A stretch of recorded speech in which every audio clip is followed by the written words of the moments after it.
सुषमा's testes रेसिपीमध्ये तुमचं खूप खूप स्वागत आहे। आज आपण सरसोचं साग बनवला तर त्यावर खाण्यासाठी लागणारी मके की रोटी बनवणार आहोत। तर ही मके की रोटी कशी बनवायची त्यासाठी काय साहित्य लागणार आहे आपण पाहूया। तर सर्वप्रथम आपण हे मकेचं पीठ घेतलेलं आहे। हे जवळपास अर्धा किलो पीठ घेतलेलं आहे, त्यातलं आपण अर्धच घेऊया।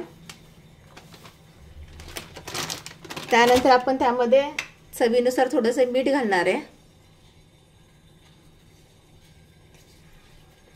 आणि इथे आपण गरम पाणी ठेवलेले आहे उकळायला, ते त्यामध्ये मिक्स करणार आहोत आपण। ते घेताना केव्हाही पीठ मिक्स करताना थोडे थोडे करूनच मिक्स करा। हे बघा असं गरम पाणी आहे, त्यामुळे जरा जपून हे काम करा।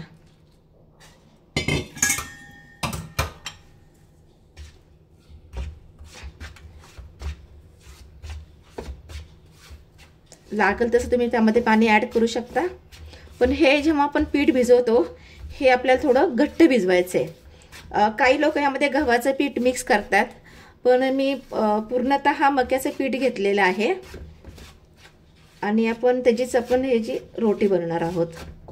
तर आपल्याला थोडंसं पाण्याची गरज आहे, आपण थोडं पाणी यामध्ये मिक्स करूया आणि छानपैकी हा आटा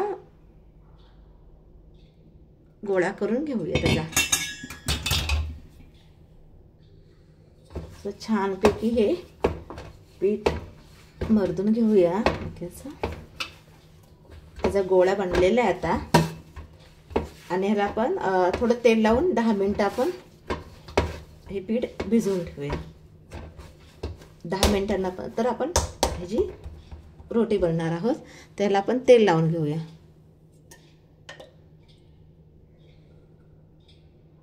थोडंसं तेल लावून घेतलेलं आहे आणि ते हे 10 मिनिटं आपण रेस्ट करायला ठेवूया। किती छान गोळा बनलाय बघा।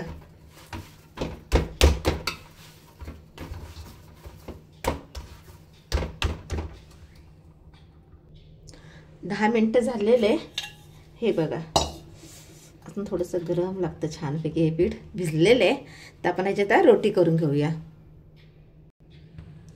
तर आपण ही अशी गोळी घेतलेली आहे आणि आता मक्याचे पीठ आपण लावून हे आपण लाटून घेणार आहे।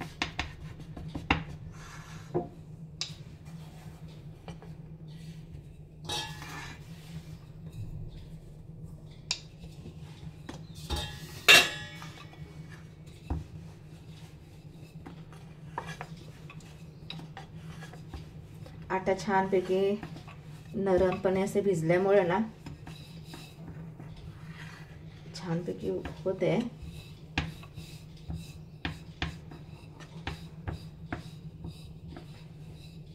आणि आता ही आपण शेकून घेऊया। तवा गरम झालेला आहे, तर आपण हे तव्यावर शेकून घेऊ। तवा गरम झालाय, त्यावर आपण हे रोटी घालून घेऊया आणि थोडी एका बाजूने शेकली ना, हे मंद आचेवर करायचे। त्यानंतर आपण ही पलटी करून घेणार आहे।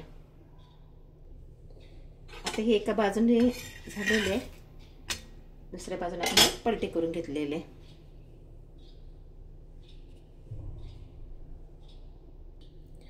आता तव्यावर थोडी शेकून घेतलेली आहे, तर आता आपण ही गॅसवर शेकणार आहे।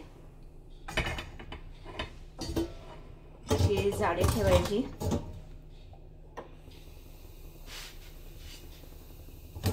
आणि त्यावर ही रोटी ठेवून टाकायची।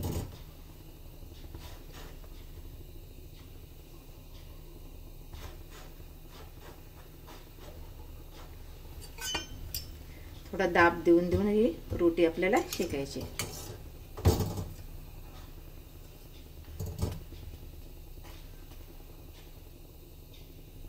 हे बघा किती छान अशी रोटी शेकत चाललेली।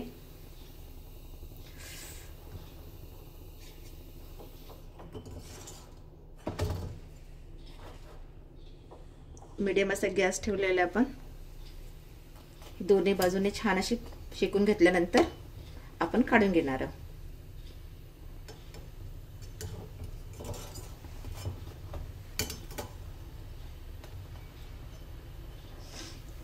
मक्याच्या रोटीचा भाजल्यानंतर इतका मस्त सुगंध सुटलेला आहे.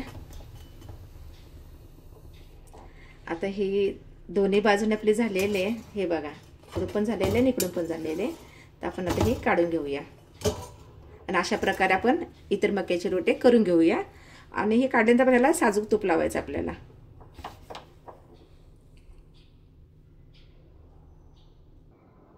तयार आहे आपला सरसों का साग आणि मक्के की रोटी. तुम्ही ही रेसिपी करून पहा. आवडल्यास लाईक करा, शेअर करा आणि सबस्क्राईब करा.